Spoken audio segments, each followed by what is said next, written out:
inflation is effectively taxation without representation. I stole that from Milton Friedman, although he mustn't have been the first person to ever notice it. Not only that, but inflation, in my opinion, is the worst form of tax, because it is insidious, nearly invisible, and incredibly unfair to the less wealthy, and I mean that fully. The poorer you are, the more it hurts you. The reason is quite simple.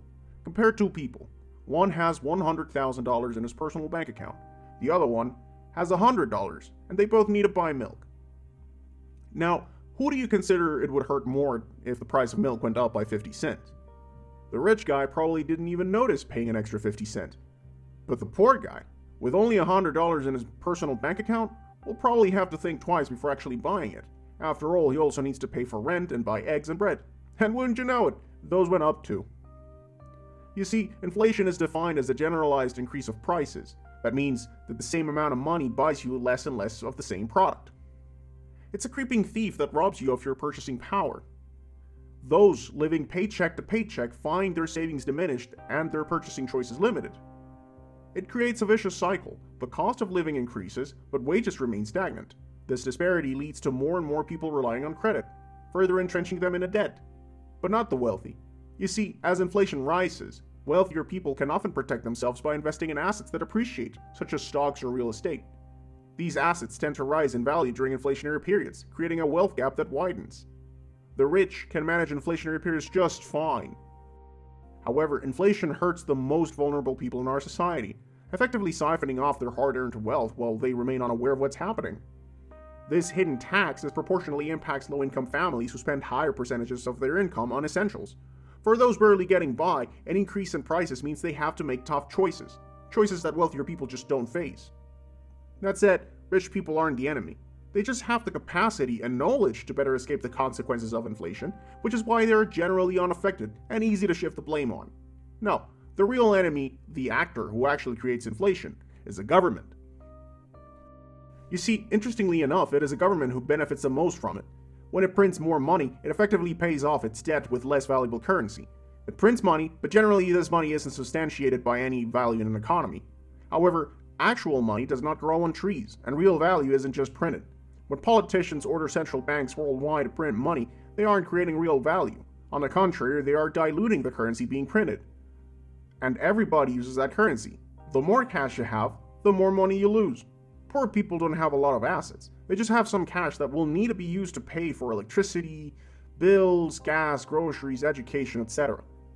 They cannot afford to invest that money because they need it to make ends meet.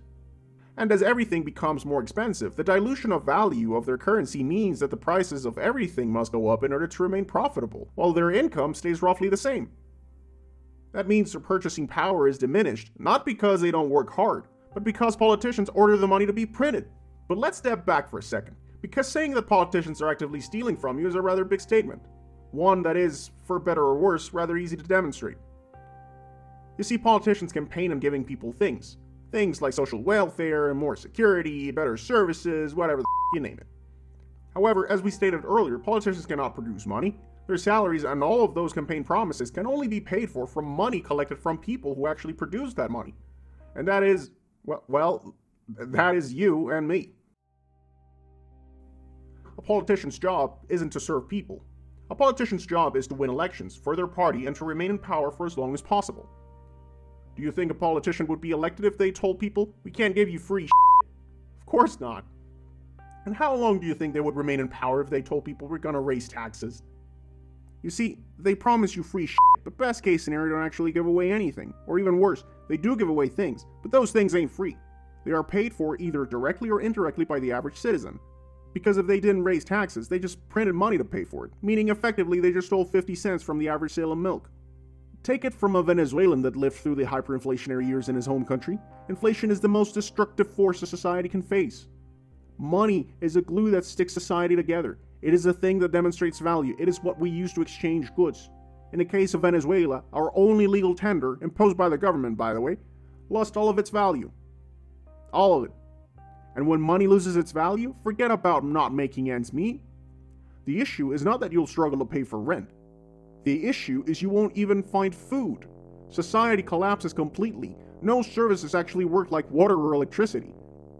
Hospitals stop working because there are no medicines, and doctors have to find something to do to actually put food on the table. Malnourishment and starvation become everyday things.